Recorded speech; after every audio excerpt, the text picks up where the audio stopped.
Hello, അപ്പൊ ഇന്ന് തൃശ്ശൂരിൽ നിന്നൊരു സ്പെഷ്യൽ ഗസ്റ്റ് ആണ് എൻ്റെ കൂടെ ഉള്ളത്. ഞങ്ങളുടെ ഒരു സ്റ്റുഡൻ്റ് ആണ്. 10th നമ്മുടെ XNY ലേണിംഗിന്റെ ഫൗണ്ടേഷൻ പ്രോഗ്രാമിൽ പഠിച്ചിരുന്നു. ഇപ്പൊ 12th ക്വാളിഫൈ ചെയ്തു. 12th കഴിഞ്ഞ് JEE എക്സാം എഴുതി. JEE അഡ്വാൻസ്ഡ് എക്സാമിൽ നല്ലൊരു മാർക്ക് വാങ്ങി, 40% എബവ് മാർക്ക് വാങ്ങിയിട്ടാണ് ഇവിടെ ഇരിക്കുന്നത്. മുഹമ്മദ് ബിൻ ഹസൻ തൃശ്ശൂർ സ്വദേശിയാണ്. ഇന്ന് ഞങ്ങളൊക്കെ കാണാൻ വേണ്ടിയിട്ട് ഞങ്ങളുടെ XNYയുടെ ഓഫീസിലോട്ട് വന്നതാണ്. അതോടൊപ്പം എവിടെയൊക്കെ ജോയിൻ ചെയ്യണം, എങ്ങനെയൊക്കെ നമ്മൾ ഓപ്ഷൻസ് കൊടുക്കണം എന്നൊക്കെ ഒന്ന് ചോദിക്കാനും അതിനെക്കുറിച്ചൊക്കെ അറിയാൻ വേണ്ടിയിട്ടാണ് വന്നിട്ടുള്ളത്. ഓക്കെ, സോ ജസ്റ്റ് ഒന്ന് പറഞ്ഞ പോലെ ഒന്ന് ഇൻട്രൊഡ്യൂസ് ചെയ്യാം. മുഹമ്മദ് ബിൻ ഹസൻ, ഞാൻ തൃശ്ശൂരിൽ നിന്നാണ് വരുന്നത്. തൃശ്ശൂർ പൊന്നിയാർക്കുളന്ന്. ഞാൻ 10th വരെ അൻസാറിലാണ് പഠിച്ചിരുന്നത്. പിന്നെ പെരുമ്പിലാവ് അൻസാറിൽ, പിന്നെ +1 +2 ഇന്റഗ്രേറ്റഡ് ആയിട്ട് യൂണിവേഴ്സൽ പബ്ലിക് സ്കൂളാണ്. ഓക്കെ, അപ്പൊ ഞാൻ പഠിച്ച സ്ഥലത്ത് തന്നെയാണ് മുഹമ്മദ് പഠിച്ചിട്ടുള്ളത്. ഓക്കെ, എന്തായിരുന്നു നമ്മുടെ ഫൗണ്ടേഷൻ പ്രോഗ്രാം വരാനുള്ള ഒരു കാരണം? എന്തായിരുന്നു, എങ്ങനെയാണ് അറിഞ്ഞത്?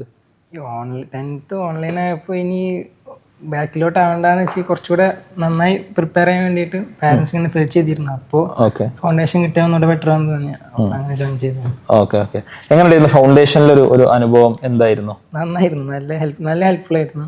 ഇപ്പോൾ +1 എത്തിയപ്പോൾ ആ ഒരു ജമ്പ് ഹാൻഡിൽ ചെയ്യാൻ നന്നായി ഹെൽപ്പ് ചെയ്തിരുന്നു. ഓക്കെ, അപ്പോൾ നിങ്ങളെ കൂടെ ജമ്പ് ചെയ്ത കുട്ടികളുണ്ടല്ലോ, അതായത് അവരായിട്ട് കമ്പയർ ചെയ്യുമ്പോൾ നമുക്ക് എന്തെങ്കിലും ഒരു അഡ്വാൻറ്റേജ് ഉണ്ടായിരുന്നു? തീർച്ചയായും. അപ്പോൾ നമുക്ക് ആ ഒരു ക്വസ്റ്റ്യൻസിനെ അപ്രോച്ച് ചെയ്യാൻ ഒന്നുകൂടെ ബെറ്റർ ആയി പറ്റിയിരുന്നു. ഓക്കെ, IIT എന്നുള്ളൊരു സ്വപ്നം എവിടുന്നാ വന്നു തുടങ്ങിയത്? ഏത് ക്ലാസ്സിൽ നിന്നാണ്, എപ്പോഴാണ്? ഞാൻ ഈ സാറിന് കണ്ടിട്ടാണ് IIT എത്തണം എന്നുള്ളൊരു ആ ഒരു ഫൗണ്ടേഷനിൽ വന്നതിന് ശേഷമാണ് തുടങ്ങുന്നത്. മെന്ററിംഗ് ഒക്കെ അടിപൊളിയായിരുന്നു. നീതു മാം എന്നും കോണ്ടാക്ട് ചെയ്തിരുന്നു. ഇപ്പോൾ അവിടുത്തെ ഫൗണ്ടേഷൻ നടത്തുന്ന ടൈമിൽ എക്സാംസ് വീക്ക്ലി നടത്തിയിട്ട് അതിന് ക്യാഷ് പ്രൈസ് തരുവാനും അങ്ങനെയൊക്കെ.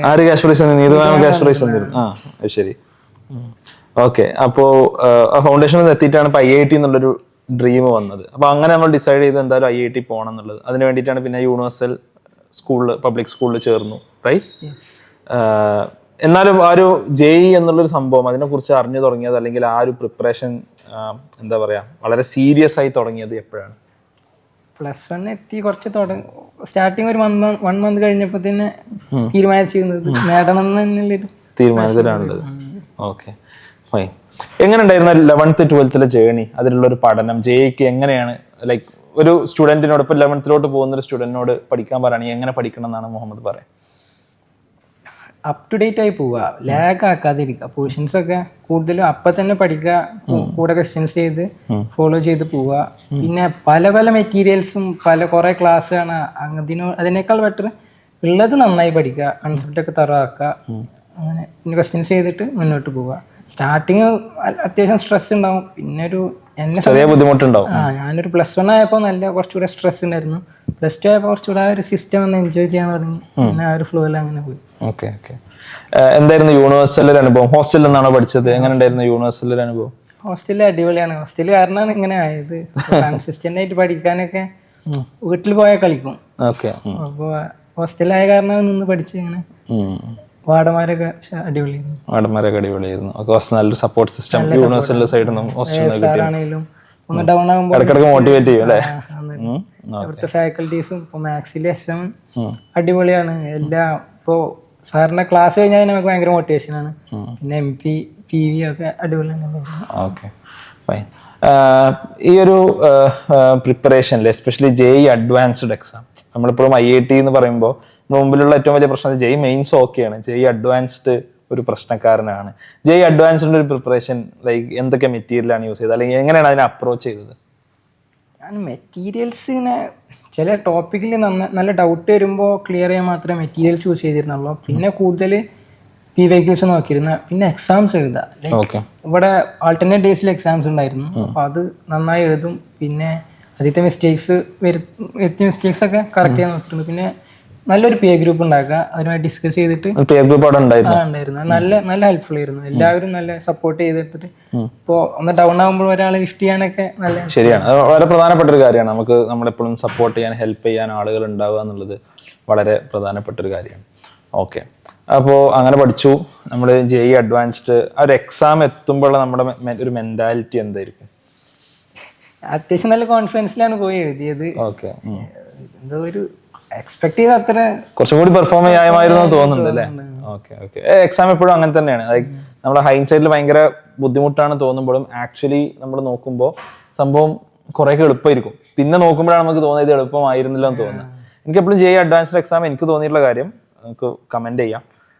സംഭവം ആക്ച്വലി ഭയങ്കര ടഫ് ആയിട്ടുള്ള ഒരു എക്സാം അല്ല JEE അഡ്വാൻസ്ഡ് എന്നുള്ളത്. കുറച്ച് ട്രിക്കിയർ ആയിട്ടുള്ള ഒരു എക്സാം ആണ്. നമ്മളെ കൺസെപ്റ്റ് നന്നായി ടെസ്റ്റ് ചെയ്യുന്ന എക്സാം. നമ്മൾ ഏത് രീതിയിൽ അപ്രോച്ച് ചെയ്യണം എന്നുള്ളതാണ് അവിടുത്തെ മെയിൻ മാറ്റർ. അപ്പോൾ കൺസെപ്റ്റ് ക്ലിയർ ആണെങ്കിൽ നമുക്ക് ചെയ്യാൻ പറ്റുന്ന ക്വസ്റ്റ്യൻസ് ആണ്. അങ്ങനെ അത്ര ഡീപ്പായിട്ട് പോകേണ്ട ആവശ്യമൊന്നുമില്ല. ജസ്റ്റ് അവർ വേറെ സൈഡിൽ നിന്ന് നോക്കി കഴിഞ്ഞാൽ കുറച്ചുകൂടി ഈസി ആയിട്ടാണ്. Okay fine. ഇനി എന്താണ് ഇനിയത്തെ പ്ലാൻ എന്താണ്? ഇനിയിപ്പോൾ റാങ്ക് ലിസ്റ്റ് വന്നാൽ ഏത് കോഴ്സ് എടുക്കണം എന്ന് മദ്രാസ് പോകാനാണ് താല്പര്യം. IIT മദ്രാസ് പോകാനാണ് താല്പര്യം. അത് IIT മദ്രാസിനോട് പ്രത്യേക താല്പര്യം? അല്ല, പണ്ട് മുതലേ കേട്ടുള്ളത്. അതെ, നമ്മൾ കുറെ വീഡിയോസൊക്കെ കണ്ടു കേട്ടൊക്കെ. റൈറ്റ്, IIT മദ്രാസ് തന്നെയാണ് താല്പര്യം. ഓക്കെ, എന്തായാലും IIT മദ്രാസിൽ തന്നെ കിട്ടട്ടെ എന്നുള്ള എന്താണ് ആശംസിക്കുകയാണ്. കിട്ടും എന്ന് തന്നെയാണ് ഞാൻ പ്രതീക്ഷിക്കുന്നത്. IIT മദ്രാസ് നല്ലൊരു ബ്രാഞ്ച് തന്നെ കിട്ടുമെന്നാണ് പ്രതീക്ഷിക്കുന്നത്. പിന്നെ ഇപ്പോൾ ഇനി പഠിക്കുന്ന ഒരു ലൈക്ക് എന്തെങ്കിലും ഒരു നിരാശ ഉണ്ടോ നമുക്ക്, ഇത് ബെറ്ററായി ചെയ്യാമായിരുന്നു എന്ന് തോന്നുന്നൊരു കാര്യം? ലൈക്ക് ബാക്കിയുള്ളവർക്ക് ഹെൽപ്ഫുൾ ആക്കാൻ വേണ്ടിയിട്ടാണ്. അങ്ങനെ വെച്ചാൽ നന്നായിട്ട് തന്നെ വർക്ക് ചെയ്തിരുന്നു. പക്ഷേ ഫൈനൽ എക്സാം വരുമ്പോൾ മാത്രം എന്തോ ഒരു പാളി പോകുന്ന ഒരു ഫീൽ ഉണ്ടായിരുന്നു. അത് റെഡിയാക്കാം. അത് പിന്നെ ഇതെല്ലാം കഴിഞ്ഞല്ലോ, അതിനെക്കുറിച്ച് നമ്മൾ പറഞ്ഞിട്ട് കാര്യമില്ല. അതേപോലെ തന്നെ ഒരു ഇതിനു വേണ്ടി പ്രിപ്പയർ ചെയ്യുന്ന ഒരു ഹൈസ്കൂൾ അതേപോലെ ഹയർ സെക്കൻഡറി കുട്ടികളോട്, 8th മുതൽ 12th വരെയുള്ള കുട്ടികളോട് എന്താണ് എന്ന് പറയാനുള്ളത്? 8th മുതലുള്ള കൺസെപ്റ്റ് നല്ല ഇമ്പോർട്ടൻ്റ് ആണ്. അപ്പോൾ ബേസിക്സ് ഒക്കെ ക്ലിയർ ആക്കി തന്നെ പോവുക. പിന്നെ ഇവിടുന്ന് കിട്ടുന്ന ക്ലാസ്സസ് ഒക്കെ നന്നായി യൂട്ടിലൈസ് ചെയ്യുക. അത് പിന്നെ നന്നായി ഹെൽപ്ഫുൾ ആയിരിക്കും. പിന്നെ സ്റ്റിക്ക് ഓൺ ചെയ്യുക, കൈ വിടരുത്. Don't give up. 11th ആദ്യം കയറുമ്പോൾ കുറച്ച് ഡൗൺ ഒക്കെ ഫീൽ ചെയ്യും അല്ലേ? സ്റ്റാർട്ടിങ് കുറച്ച് ബുദ്ധിമുട്ടായിരുന്നു, ഭയങ്കര സ്ട്രെസ്, നമ്മളെ കൊണ്ട് പറ്റുമോ എന്നുള്ളൊരു ഫീലിംഗ് വരും. പിന്നെ നന്നായി എക്സാംസ് ഒക്കെ നന്നായി എഴുതുക. ഓക്കെ, അപ്പോൾ എന്തായാലും congratulations, all the best. IIT മദ്രാസിൽ തന്നെ ഇഷ്ടപ്പെട്ട നല്ലൊരു ബ്രാഞ്ച് തന്നെ കിട്ടട്ടെ എന്ന് ആശംസിക്കുന്നു. അവിടെ പോയിട്ട് എന്ത് ചെയ്യുക, അടിപൊളിയാക്കുക. ഓക്കെ, അപ്പോൾ ഇത് നല്ലൊരു മെസ്സേജാണ് മുഹമ്മദ് നമുക്ക് തന്നത്. വളരെ നേരത്തെ തന്നെ പ്രിപ്പറേഷൻ തുടങ്ങി. ആ നേരത്തുള്ള പ്രിപ്പറേഷൻ തീർച്ചയായിട്ടും അവനെ ഹെൽപ്പ് ചെയ്തിട്ടുണ്ട്. അത് അവൻ്റെ ജേണിയിൽ എന്ത് ചെയ്തിട്ടുണ്ട്, റിഫ്ലക്ട് ചെയ്തിട്ടുണ്ട്. ആൻഡ് അത് അവൻ ഒരു ഫസ്റ്റ് ചാൻസിൽ ഒരാൾക്ക് IIT കിട്ടുക എന്നുള്ളത് ഇറ്റ്സ് എ ബിഗ് തിങ്. ഞങ്ങൾക്ക് പല ആൾക്കാർക്കും നേടാൻ പറ്റാതെ പോയിട്ടുള്ളൊരു കാര്യമാണ്. ബട്ട് ഡെഫിനറ്റ്ലി വിത്ത് ആ ഒരു നല്ലൊരു കൺസെപ്റ്റ് ബേസ് ഫൗണ്ടേഷനിലൂടെ ഉണ്ടാക്കി അത് കണ്ടിന്യൂ ചെയ്തൊരു ഇൻറ്റഗ്രേറ്റഡ് സ്കൂൾ സിസ്റ്റത്തിലൂടെ പോയി നല്ലൊരു അച്ചീവ്മെൻ്റ് ആണ് മുഹമ്മദ് നേടിയിട്ടുള്ളത്. നമുക്കൊക്കെ മാതൃകയാക്കാവുന്ന ഒരു പാത്താണ് ഫോളോ ചെയ്തിട്ടുള്ളത്. ഓക്കെ, സോ ഇതിൽ നിന്ന് നമ്മൾ ലെസൺസ് ഉൾക്കൊള്ളുക. XNYയുടെ ഫൗണ്ടേഷൻ പ്രോഗ്രാമിൽ 6th മുതൽ 10th വരെയുള്ള കുട്ടികൾക്ക് അഡ്മിഷൻ ഉണ്ട്. ജോയിൻ ചെയ്യാൻ താല്പര്യമുള്ള ആളുകൾക്ക് ഞാൻ താഴെ ലിങ്ക് നൽകുന്നുണ്ട്. അവിടെ നിങ്ങൾക്ക് കാര്യങ്ങൾ നിങ്ങളുടെ ഇൻഫർമേഷൻസ് ഫിൽ ചെയ്യാവുന്നതാണ്. Our academic team will get in touch with you. Okay, so thanks a lot and all the best. More success stories to come from XNY. Okay, by.